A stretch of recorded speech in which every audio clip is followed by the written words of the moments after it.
So I was thinking about I think it's the third foundation of mindfulness. And the first being the body, the second being our feelings or feeling tone. And the third foundation of mindfulness are our thoughts, thinking. And I've been working a lot with my thoughts lately. How novel, Dharma teacher, working with their thoughts. And, I've actually been looking at self-judgment and all of this sort of repetitive sort of thinking and cycles and habits of the mind that we can become so kind of stuck in. And I've definitely had more time to do that this past year than usual. So I thought it might be good to just to touch on some of these stories and some of these cycles that we can get ourselves into.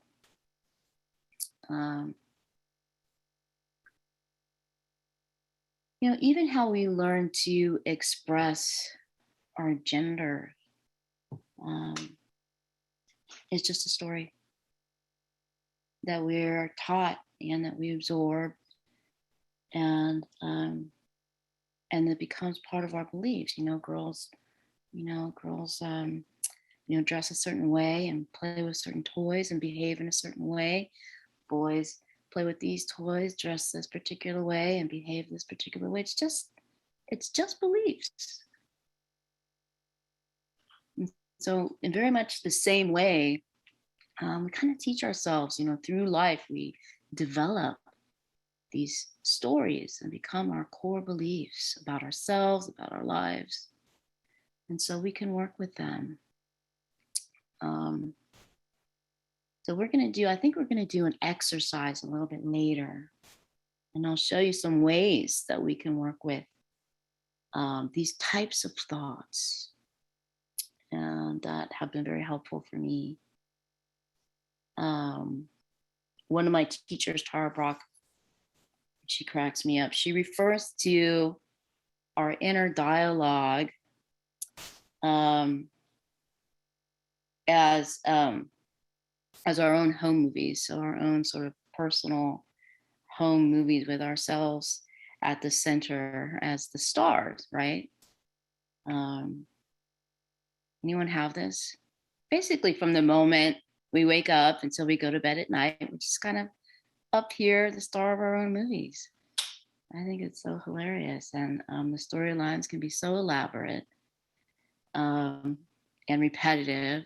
And I know for me personally, sometimes these can be pretty negative. And so we want to be mindful. We want to be mindful of this. Whatever regularly occupies our thoughts, our minds, what we direct our attention to, becomes the habits of our minds. It becomes how we incline ourselves. It becomes who we are. And what we regularly think on directs our lives, manifests our world. So what kinds of thoughts frequently occupy that space of your mind? So just think about, what are your favorite hits? What are the things that are usually spinning around for you? Story of self, core beliefs.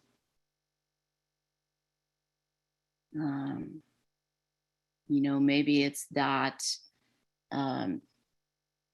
it's some role in your family. Maybe you'll never measure up to X, Y, and Z, or your sibling is better than you, or that you always fail at such and such, or you're just not enough somehow. You're not happy with how you're showing up, and whatever it is. But these are stories. These are our beliefs. And so what's so interesting is that much of what goes on up here is this fantasy. it's just fantasy. We just make it up, and then we believe it. We make it up and then we believe it. I like to use the example because most of us have this, where we might begin a story about a colleague, what they might be thinking of you or why they did X, Y, and Z. And come to find out, it's just all fantasy. But for a while, we were experiencing that. We were going through whatever tribulations and emotions, real emotions in the body, and it's all just made up. And so we have this, we do this, and these repetitive patterns, these stories that we develop about ourselves, they become a part of our beliefs. I heard Tara tell this story about this tiger, and it really struck me. This is a true story. The real tiger. This is a royal white tiger in India, and I forget the name of the tiger, but the tiger was kept in a 12 by 12 cage for the majority of its life, and so the tiger, day in and day out, it would just pace back and forth in this 12 by 12 cage. And so some plan developed, to release the tiger, to develop some type of habitat for it, and there was a plan to release it so it would live out the rest of its days in this larger, this beautiful habitat. And so the day finally comes, and they release the tiger, and immediately the tiger goes to a corner of this habitat and stays there. And the tiger begins to pace in this 12 by 12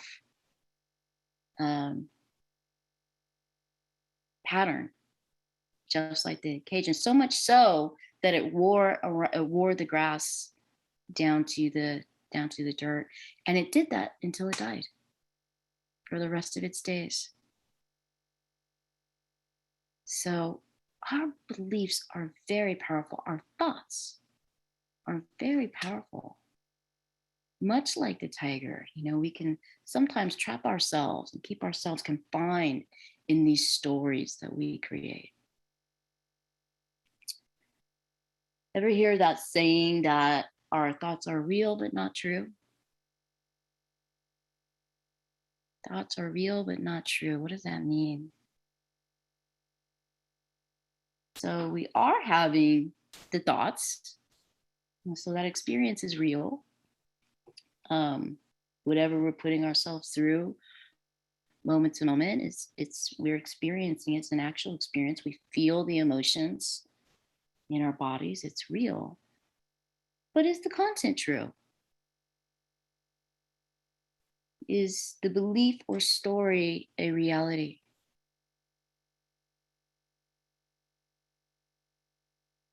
So just about all of this business up here, it's pretty much fiction. It really is. And so what is real? What is real? What's happening here on this earth, in the present, this moment, the real-time flow of life around you, aliveness, sensation.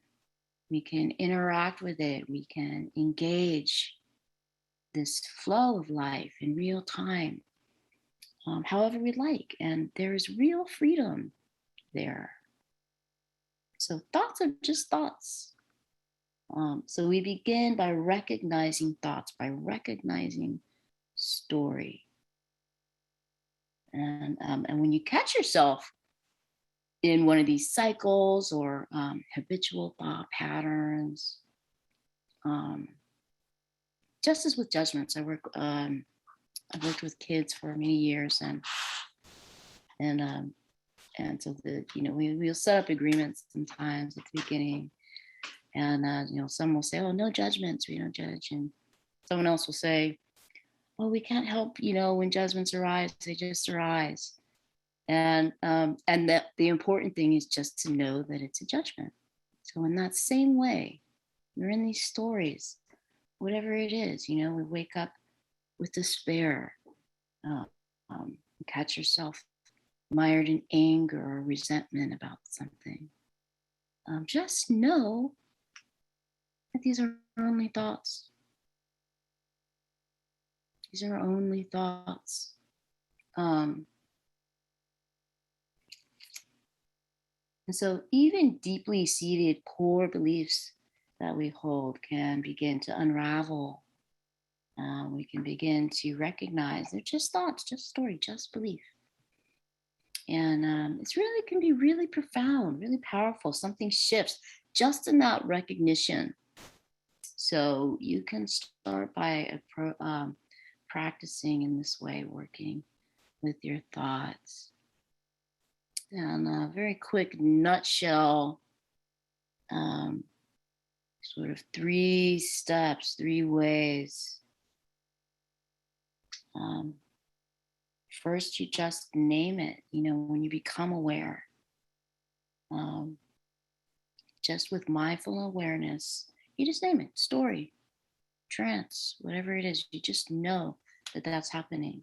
And secondly, because we have a tendency to, when we catch ourselves in these negative patterns, we want to contract, you want to avert. But let's try to remain open. So the second step after acknowledging is just to open to the experience and be with it with kind of a loving and kind, relaxed attention. Just allow it to be in the body. And then we come back. We come back here to what's real, this life that is around us. And so in a nutshell, doing dishes, driving in the car, we catch ourselves, just that, recognize it or name it, open to it, and just come back to the body. So the idea is not to stop the thoughts or to stop thinking. We're just developing a wiser relationship to our habits of mind, our pattern.